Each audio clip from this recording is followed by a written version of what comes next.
welcome to Yin Yang Yoga.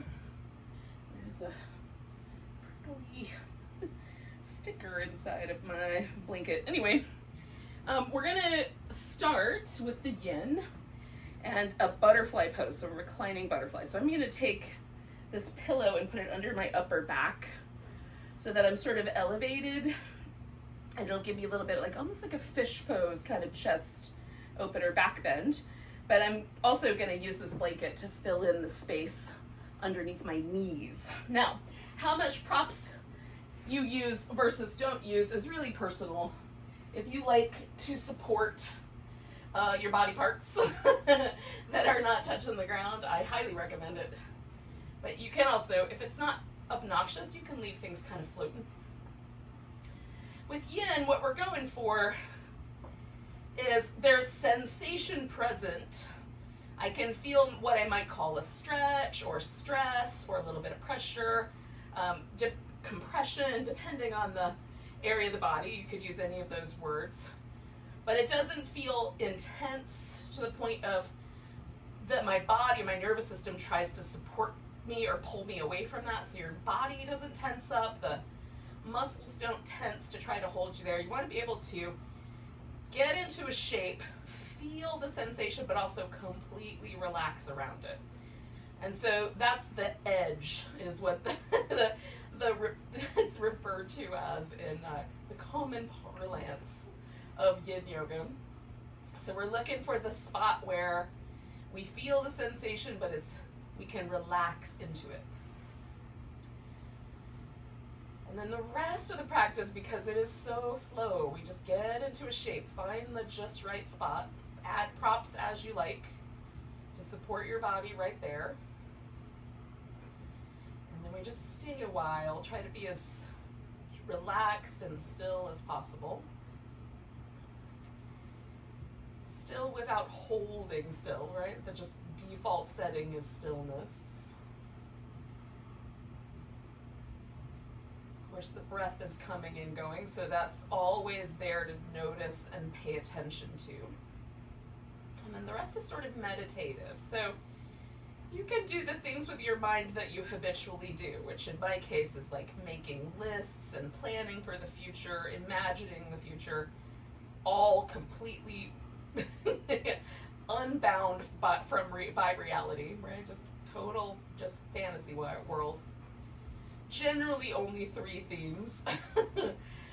Or you can have, your mind kind of hang out with the past. There might be song lyrics that get stuck in there, or scenes from your dreams or movies or whatever, past experiences.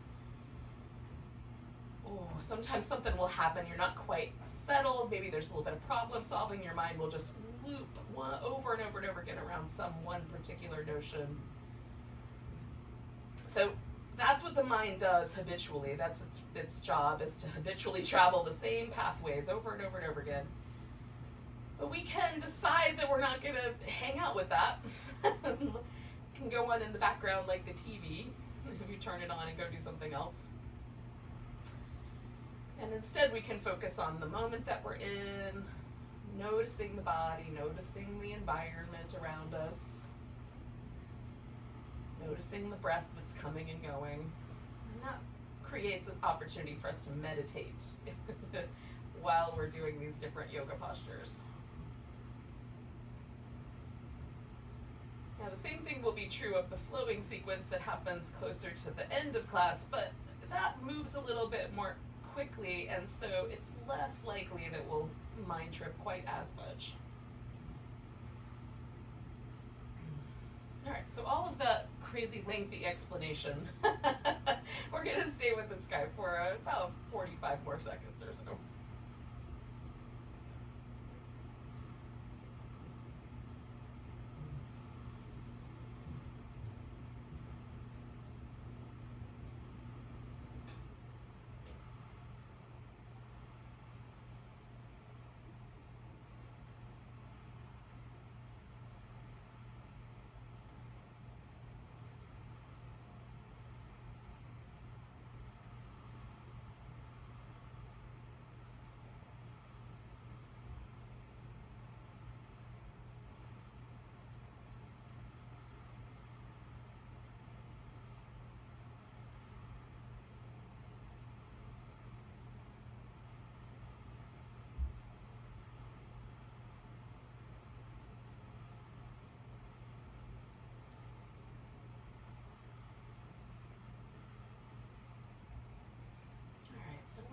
exhale finds you the next time, we're gonna straighten out the legs or in some way change that circumstance. So I'm just gonna bring my knees together, slide the blanket out, and then stretch my legs out long.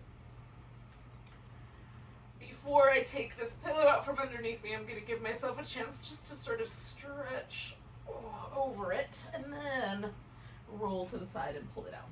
Now, I'm coming back onto my back. I might wind up using that pillow again. I probably won't.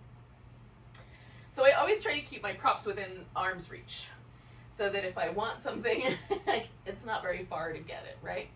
And for tonight's practice, I have a pillow, a blanket, a yoga strap, and some yoga blocks within easy reach. The strap may or may not be necessary, but when we get to that pose, it's nice. It could be nice to have. So if you don't have one of those within reach, before you go to this next pose, go ahead and grab one and put it nearby. It might come in handy. So this next pose, we won't need it, but it's the one after that. So for now, once you've gotten yourself settled back into place, we're gonna let this turn into a twist. Now, I've been kind of windshield wipering my legs back and forth, and what that does for me, in addition to feeling amazing and making my low back happy, it also kind of gives me a hint as to whether there's one direction that I might want to move in first, right? Is there one side that feels a little tight, or I just want to get to that side first? If that's the case, then I might go for that. And usually I take my legs to the right first because that's the easier twist for me. But tonight I'm kind of feeling a little invitation to go the other direction. So I'm going to do the legs to the left first for my twist. Now, you can just stack one leg on top of the other, whether they're bent at the knee or straight. Or you could wrap your legs around one another so that we sort of get this almost like an eagle pose, which is what I'm going to do. And then I'm also using this pillow so that my legs have somewhere to rest over. It helps for me to get the right amount of stretch on my outer hip, the right amount of twist, but my upper back can still rest comfortably on the floor. We're gonna stay with the twist for about 4 minutes. So give yourself all the support that you need so that you can relax into the shape for that long. It's a long time to hold a yoga pose. And especially if there's a little bit of tension where the legs don't quite touch the ground or the shoulder doesn't quite touch the ground, it's quite a lot in that instance. So fill in all the gaps. All right. We'll just pause and breathe.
halfway here. It's a good moment to check in case your mind was kind of wandering around. I like the little signposts along the way to remember, oh yeah, come back to the breath.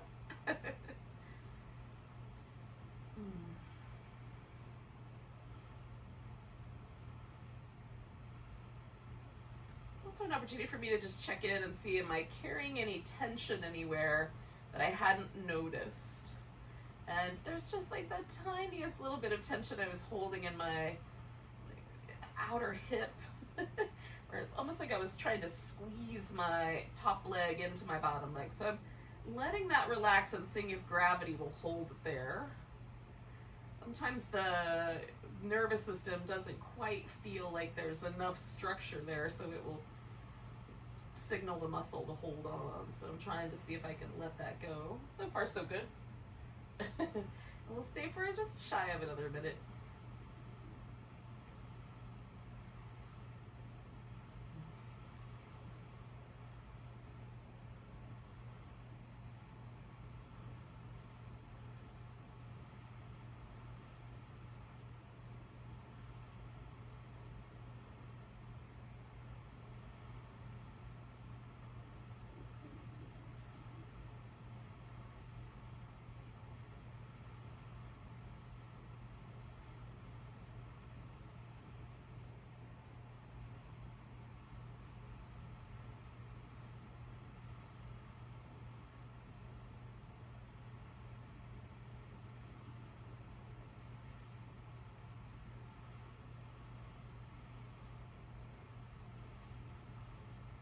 Right, yogis, we're going to come back to the center now.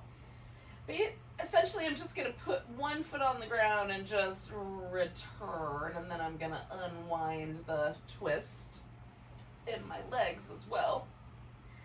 Now, I'm not going to go anywhere right away, and lately my inclination has been to pause whenever I'm doing something with my spine. So if I'm doing a back bend or a twist or a side bend or a forward bend, and just give my spine a couple of breaths in a sort of neutral shape. So I've sort of stretched myself out here in what is essentially a mountain pose, except lying down. Fallen mountain?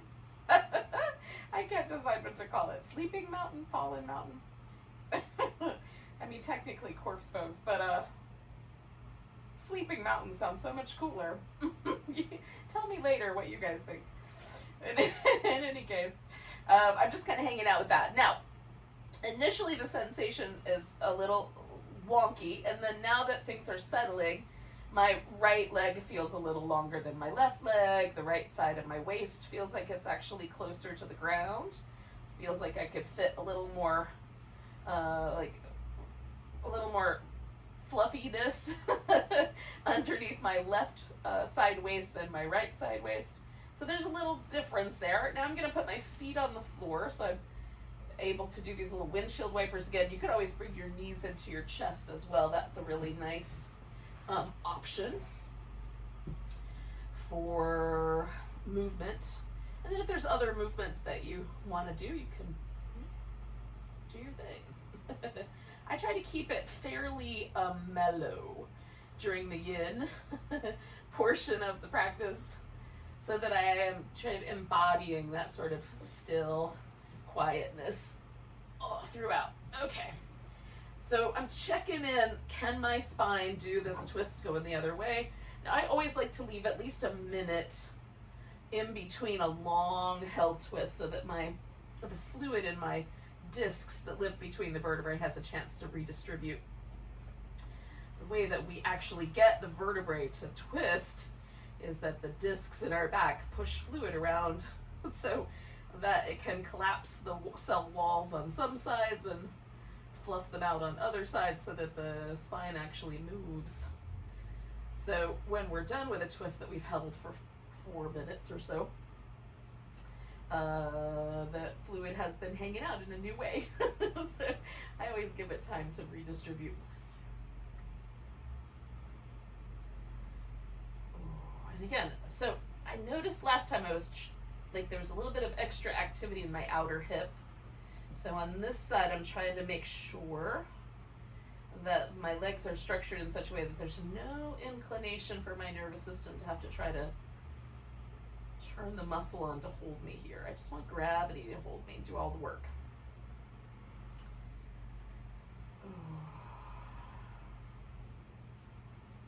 Gravity is not always kind to us as we get older, so we might as well make it work for us when we can.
So we're somewhere in the neighborhood of our halfway mark. I think we're probably a little over the halfway mark. Hello, pumpkin. Oh yeah. Oh yeah. Oh yeah, sweet thing. Oh. Get in the blanket.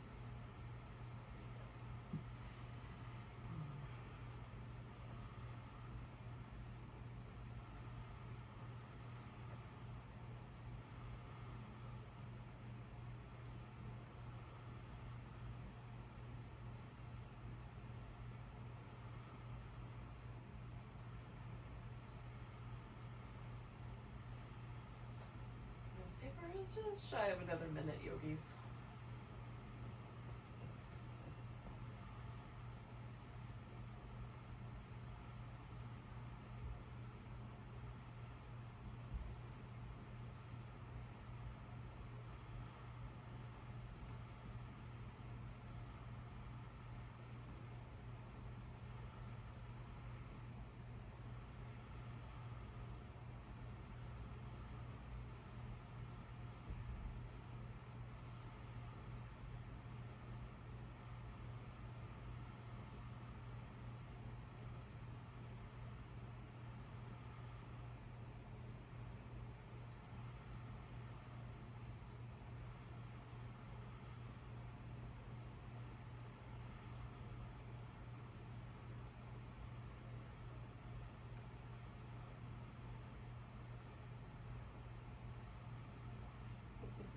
So we're going to take another deep breath here.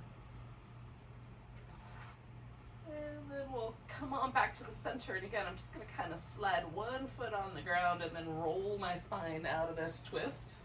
And then unwind my legs. Oh, okay. So, pausing for a moment. Now, we're going to essentially, after we're done here with this transition, noticing what's happened, we're going to just basically flip over onto our backs for a little Sphinx frog sequence. So if you want to do some cat-cow shapes or a little bit of downward dog prior to that, this would be the time for that sort of thing. So I'll throw that out as an option. You don't have to do any of those things, but they're definitely they're kind of transitions into laying on your belly. So it would certainly be a fitting movement pattern.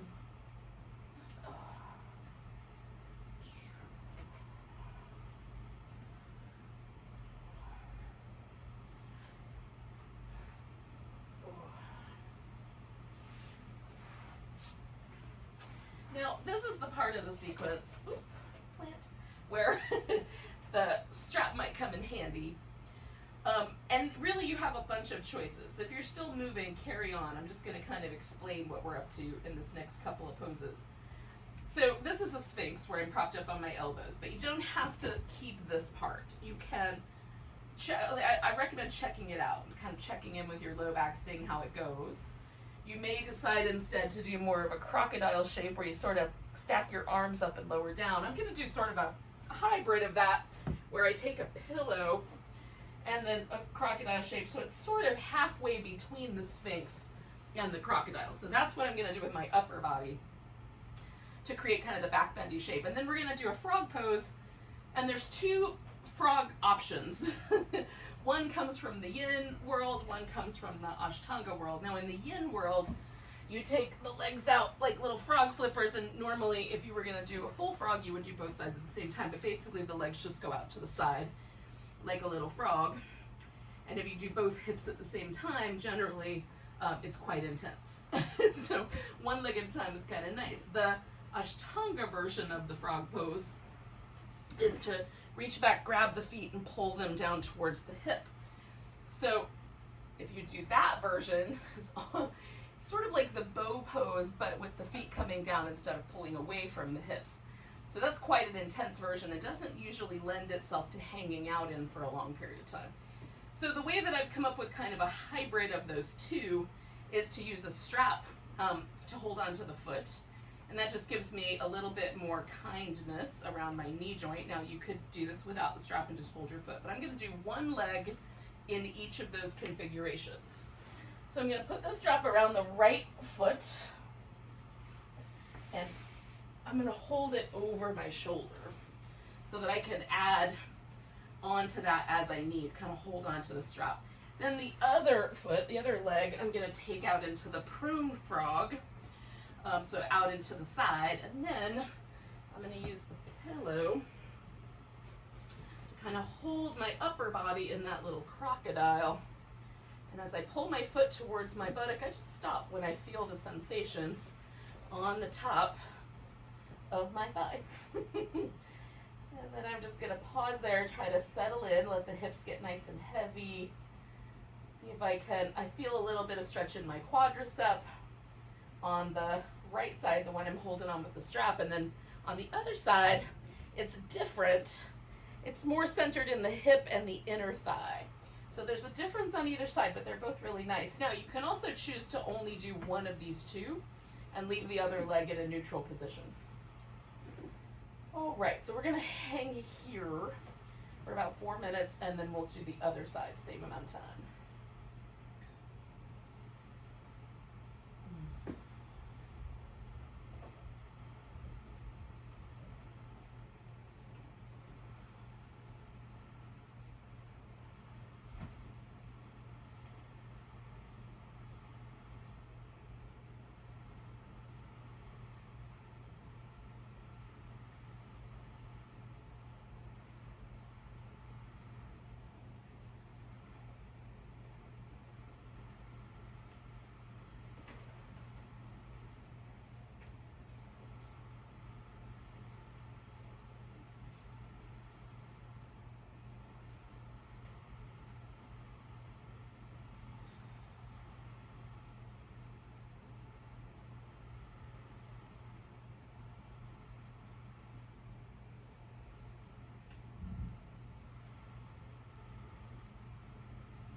about halfway through.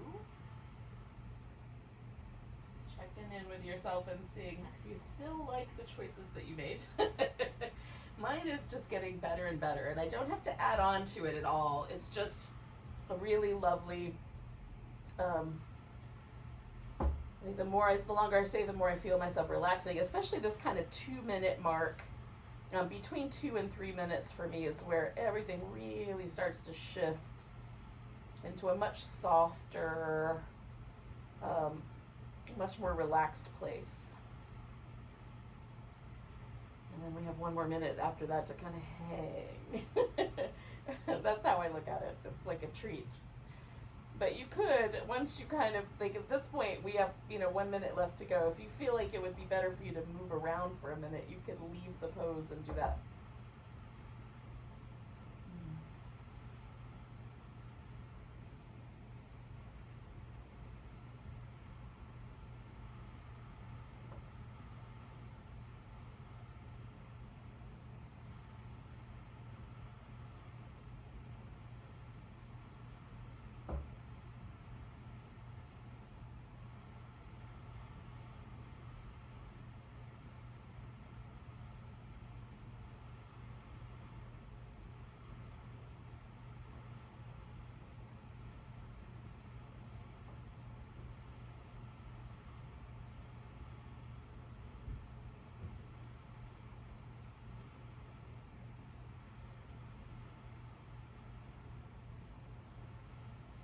So we're going to take a nice big breath.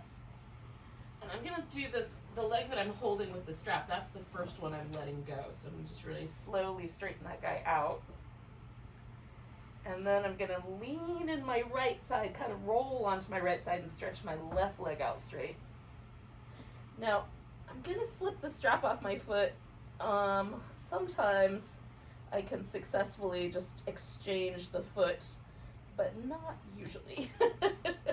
So I'll set that up again later. But I like to notice the difference between the 2 legs. Like, both are really delightful, but there's definitively a difference in the sensation. So one was very much more about the top of my thigh, and that leg feels longer. The front of my hip feels a little softer and closer to the ground. The other side, I actually feel more in my glute area, like up under the glutes where the external hip rotators live, a little bit in the hip itself. It's a very pleasant sort of expansive sensation is what I'll try to suggest. It's different than the other side, but definitely nice.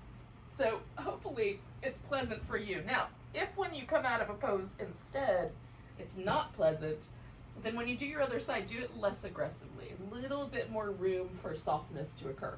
All right, so now I need to get my left foot into the strap, and then I'm gonna do the right leg in the little out to the side frog position. Okay. So, setting that up. Now my hip, for the most part, my hips lie pretty flat on the floor when it comes to this frog. Now some people will find they lean quite heavily to the side, like their hips don't feel like they stay centered. That's okay. Everybody's anatomy is different. You just want to find a comfortable position to relax in, and then we'll stay here for the 4 minutes or so.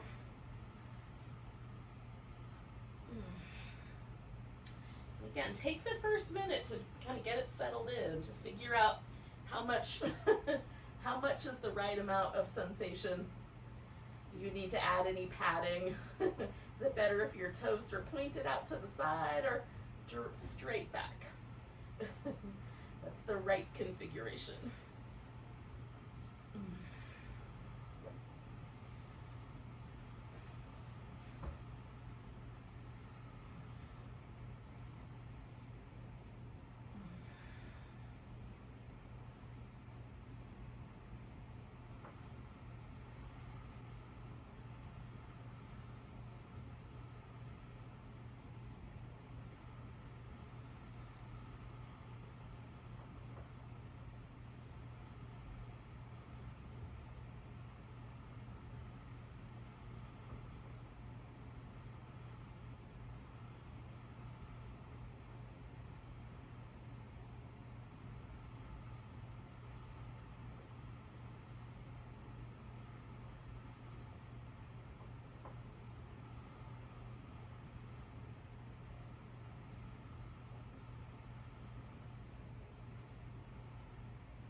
halfway through, maybe a little over that.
So this is that last minute we're kind of in the middle of, and it could be that this is the time for you to go ahead and start leaving the pose, but if you're up for it, just hang out a little bit longer, about 4 more breaths.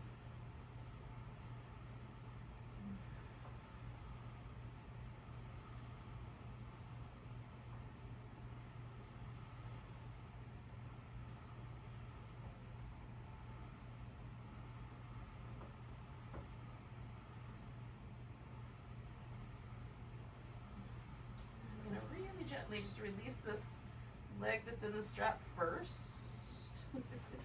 Lean to that left side, take the right one out. And then, that's where I'm gonna pause for a moment. Now, you could do some child's pose, some cat-cow shapes, some downward dog, all of the above. I'm gonna take my time here. I'm gonna pause by just kind of laying mostly still for a couple breaths. Then I'm going to do a little child's pose. Then I'm going to do some down dog. And then I'll join you guys. We'll start, eventually we'll wind up standing up. So however many poses along the way seem like the best option for you, we'll get that.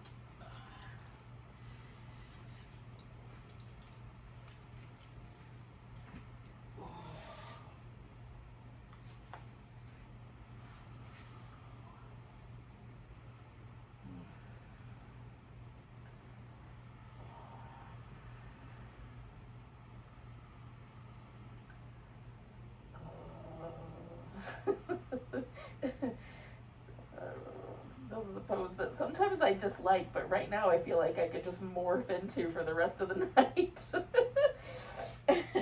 Child's pose can be tricky on the knees, so some days it feels really great, and some days it feels a little tricky.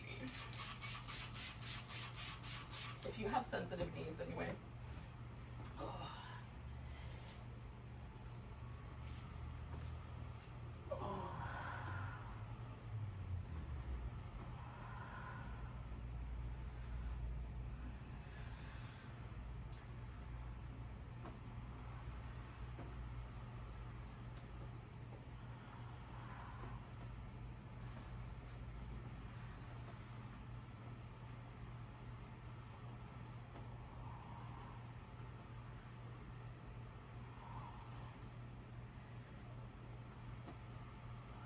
Now, there will come a point where you're just kind of done with whatever version of downward dog is happening.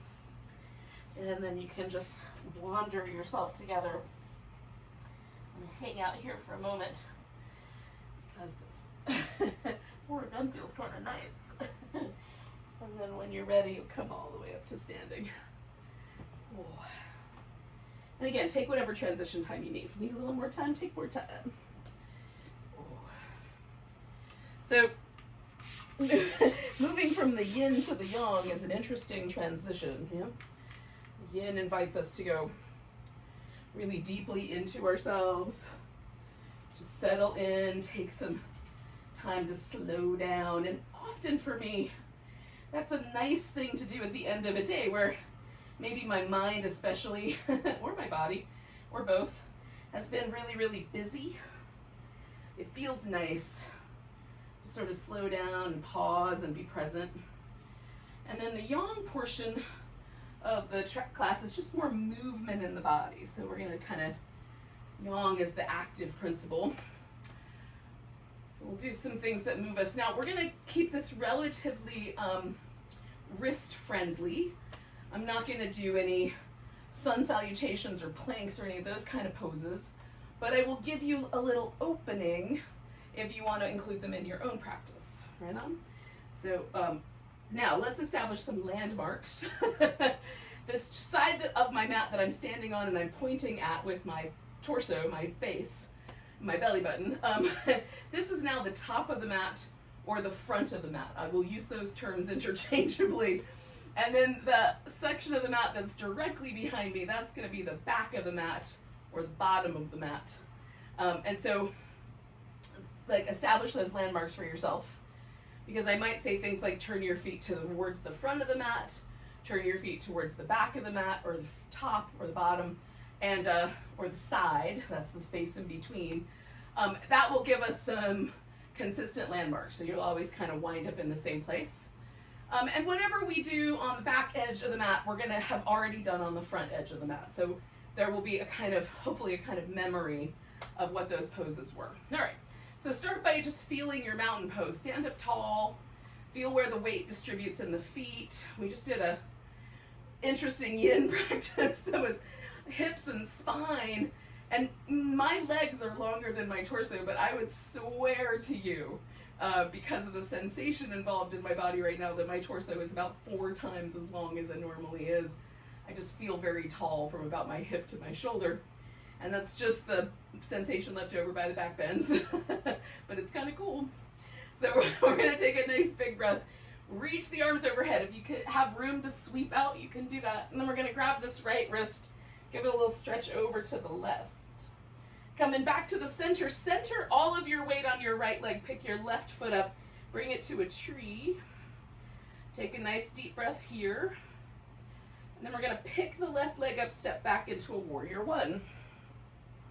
That warrior one pose, we're gonna bring the elbows back behind us, squishing the shoulder blades together, and then push forward like there's a big mountain in front of you. Bring your arms up, elbows back, push a mountain away from you. One more time, elbows up, shoulders back. Now as you push the hands forward, straighten out your front leg, fold over it into a pyramid or a split leg forward bend. Taking a nice deep breath here. We're gonna lean into this front leg. We're gonna take all the weight up into the front right leg, lifting the left leg up. We'll take a little half moon balance, putting the right hand on the floor, left hand, left leg in the air. Whoop, I'm a little wobbly tonight. I'm gonna do my best. All right, one more breath.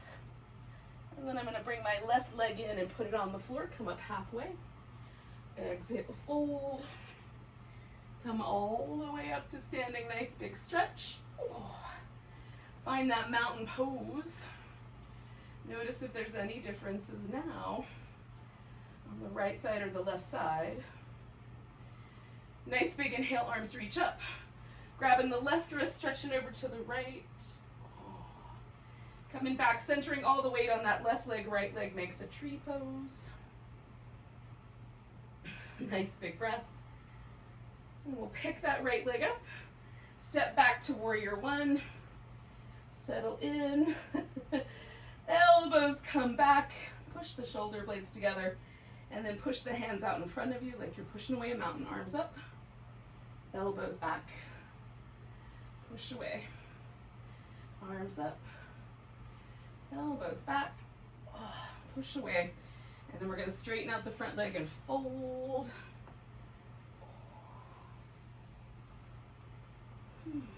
One more big breath here.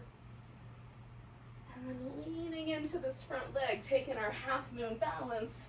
So left leg, opening the right side up. One more big breath. Bringing that right foot in, putting it on the floor. Coming up halfway. Exhale, fold. Come all the way up to standing, nice big stretch. And then we'll find ourselves back in our mountain pose. Just noticing where we landed.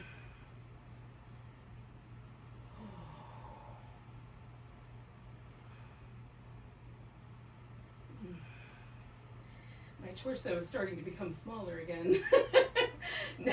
now that more sensation is coming into the legs. Take a nice big breath. Arms reach up, grabbing that right wrist, stretching over to the side. Oh, coming back.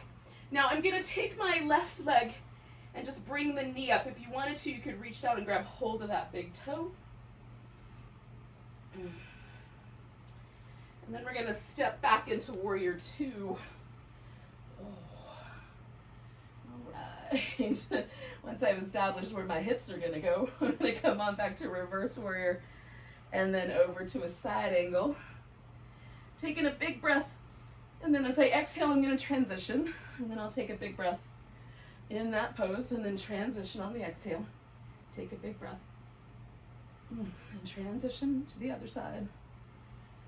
Oh, and one more side angle. Oh, then I'm gonna straighten out my front leg and make a triangle happen. Now, I'm gonna bind my top arm because that's my favorite flavor this last month or so. So I'm gonna hang out with that one more time at least.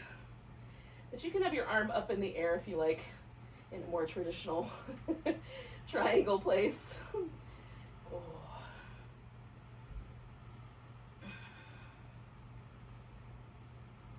Now, we're gonna take one more breath.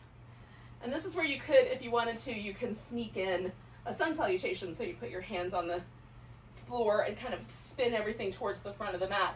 Or if you're wanting to come along with me, you can spin around to the side and we'll do a wide angle forward bend instead.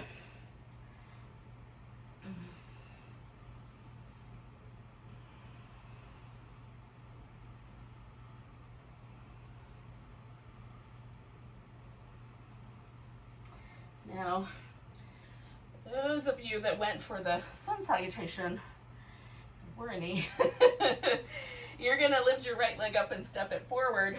Those of us that went for the wide angle forward bend, we're gonna spin back towards the front of the mat, putting all the weight into this right leg. I'm gonna try for a standing splits balance. So I'm gonna see how high can I lift my left leg while I'm simultaneously just folding toward the right one. And so out of your downward dog, you come into the standing splits. Then we're gonna bring that left knee in, put the foot on the ground, come up halfway, and then all the way to standing, nice and slow, since we've been quite upside down, and find a steady mountain pose.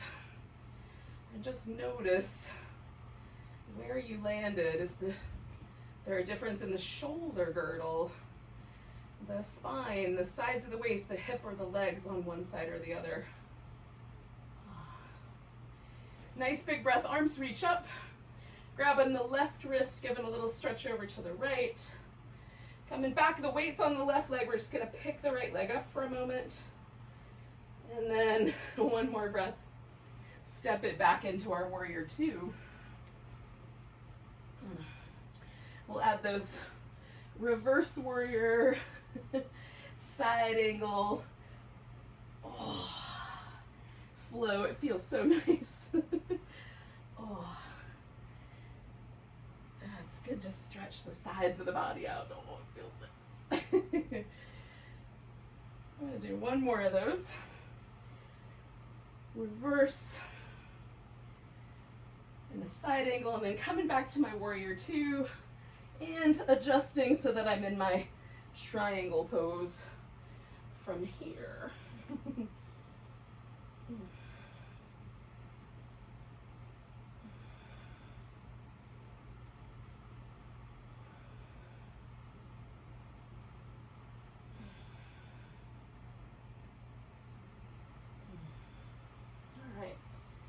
So again, you can either release this pose and do a sun salutation, or we'll spin around towards, kind of moving to the side, towards the back, into a wide angle forward bend. One more chance. Now I'm gonna make my wide angle just a little bit liquefied. Just bending the knee a little out to the side and swaying from one side to the other. Now, if you finish your sun salutation, you come back to dog, that's where we're going to kind of meet up. So you'll lift your left leg up out of dog and step it forward, and that's the leg we're going to stand on. So I'm spinning back towards the top of my mat. I'm going to get myself into this standing splits balance and see what happens. How high can I lift my right leg, and how much balance is there actually?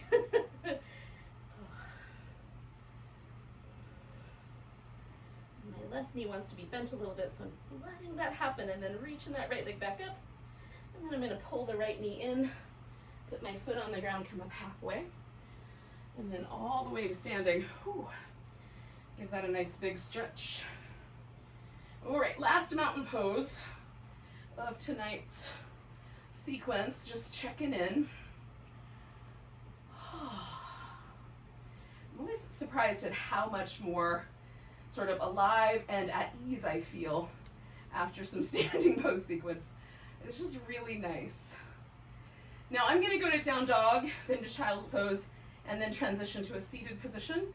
You can transition to a seated position any way you want. If you want to just squat down, do a boat pose first, you can certainly do it that way. Oh.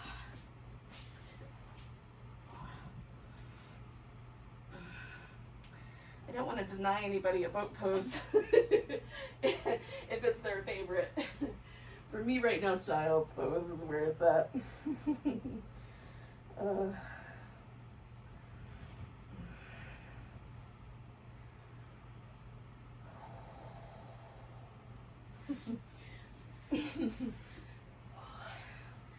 And then we'll come to a seated position.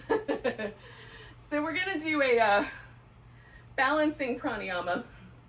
So it's called Nadi Shodhana. Nadis are energy pathways. And we're going to essentially just kind of work in this nostril alternation. So alternate nostril breath is the way it's usually suggested in English, although it's not a direct translation. So first, check and make sure you can breathe out of both your nostrils.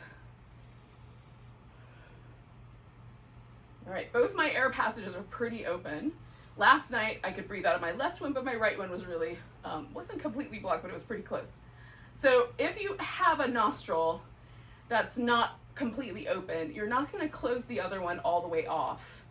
You're gonna just rest your finger on that nostril and put all of your attention on the other one, the one you're supposed to be either inhaling or exhaling through. Even though the air is gonna come through the other nostril, by putting all of your attention on the one, it's still gonna do the practice, okay? So don't worry too much. There is a kind of nervous system thing that's happening that I think is related to the parasympathetic nerves that come into the face. There's a bunch of them. So, you know, there's no direct science experiment so far on this particular breath practice, but I have no doubt that one day there will be. All right, so you have two options. You can take your peace sign fingers and put them on your forehead. Use your ring finger and your thumb to operate the nostril. Or you can take your peace sign fingers and tuck them into the thumb bound. You kind of press them in there, stack your ring finger on top of your pinky finger. This is called the Vishnu Mudra. And you can use the ring, pinky, and the thumb to operate the nostrils, whatever's more comfortable for you. Sometimes I like that pressure of being able to lean into my fingers with the forehead. All right, first take a big breath. And then exhale and let go. And then we're gonna theoretically cover the right nostril and inhale through the left. Again, choosing appropriately. And then you're gonna switch and exhale through your right.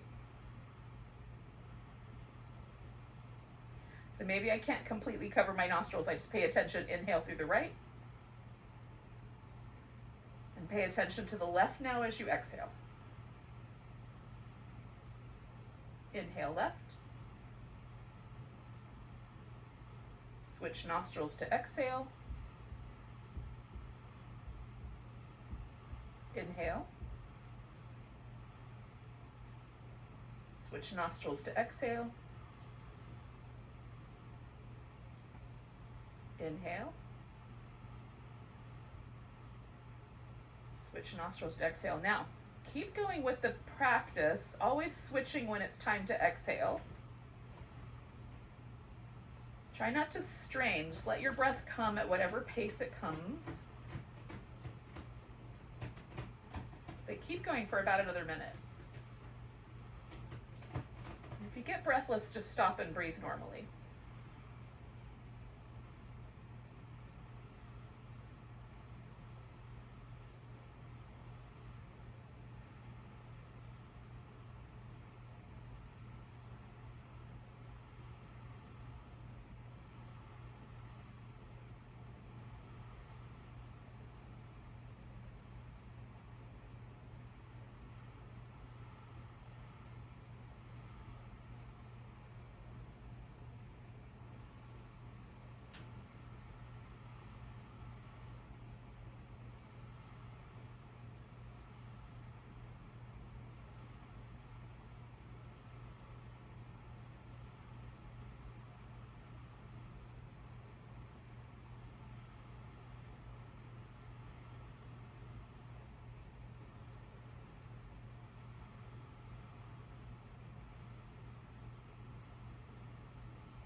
I'm going to do 2 more rounds.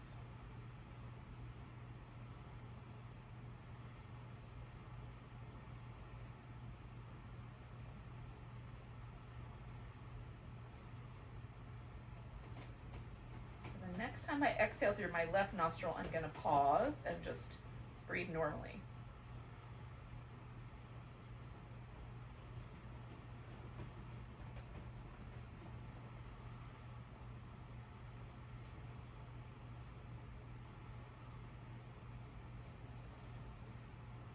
And just pause long enough to sort of feel, where did the breath work bring you? Mentally, emotionally, physically, whatever it may be, all of the above.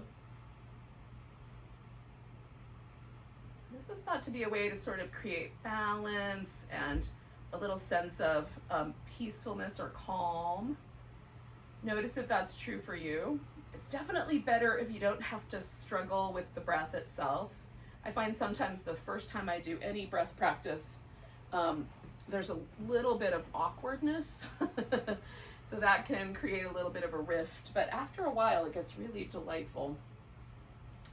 Now, I'm going to try to kind of stay in this headspace, which is very calm and steady feeling, and go right into my final relaxation. I invite you to do the same.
yogis, take a moment to notice your breath.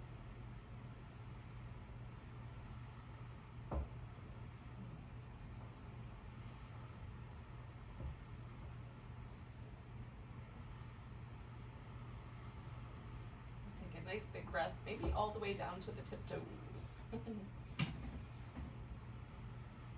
Let it go with a big deep ah. Give your fingers and toes a wiggle. Stretch out, wiggle, stretch out. Give your wrist and ankles a little movement. Oh, and then you can start to stretch. Oh. I'm gonna give myself kind of like a little happy baby hug. And then we'll come around here.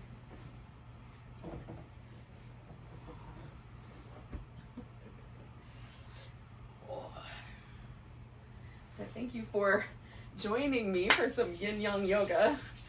We're gonna end with an om tonight. So you can om silently in your head or out loud, that's up to you.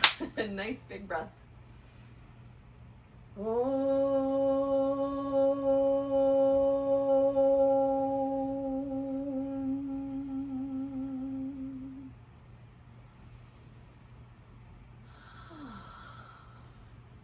Namaste.